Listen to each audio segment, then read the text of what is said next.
শীতকাল মানেই তো একদম পিকনিকের আমেজ চলে আসে বাঙালিদের। দলবল বেঁধে কোনো একটা ছুটির দিন দেখেই ভালো একটা জায়গা থেকে চলে যায় সবাই পিকনিক করতে। আমিও গিয়েছিলাম।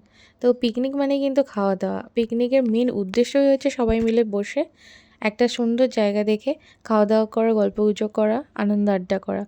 তো সবটাই করার জন্যই কিন্তু একটা বিশেষ দিন দেখে চলে গিয়েছিলাম পিকনিক করতে। জায়গাটার ফুল ডিটেলস কিন্তু দেওয়া আছে আমার লং ব্লগে। তোমরা কিন্তু আমার চ্যানেলে গিয়ে চেক আউট করতে পারো। ভীষণ সুন্দর অপূর্ব একটা জায়গা। তাহলে নেক্সট বার তোমরাও এই জায়গাটায় যেতে পারবে এবং একটা সারাটা দিন কাটাতে পারবে নিজের বন্ধু-বান্ধব, পরিবার-পরিজনের সাথে। আর তার সাথে তো জমিয়ে খাওয়া-দাওয়া চলবেই।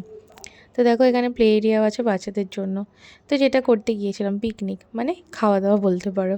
তো ফার্স্টেই গিয়ে একদম দিয়ে দিয়েছিল লুচি, এর সাথে সুন্দর একটা ছোলার ডাল আর নলেন গুড়ের রসগোল্লা। তারপরে স্ন্যাক্সে খেয়েছিলাম চিকেন পকোড়া আর কফিও ছিল। ওটা আর এটার মধ্যে শর্টস ভিডিওতে তোলা হয়নি। একটা করে কিন্তু লজেন্সও দিয়েছিল। আর এখানে দেখো সুন্দর সুন্দর হাঁস আছে, একদম অদ্ভুত টাইপের দেখতে। খুব সুন্দর কিন্তু জায়গাটা। আর এরপরে খেতে বসে পড়লাম দুপুরের খাবার, যেটা কিনা মেন অ্যাট্রাকশন। তো ভাত ছিল, এরকম একটা মিক্স ভাজা টাইপের ছিল, আর সেই সাথে ছিল মাছের মাথা দিয়ে মুগ ডাল, যেটা কিন্তু আমার ভীষণ ভালো লাগে। লঙ্কা লেবু তো নিয়েই নিয়েছি, আর ছিল কাতলা মাছের কালিয়া।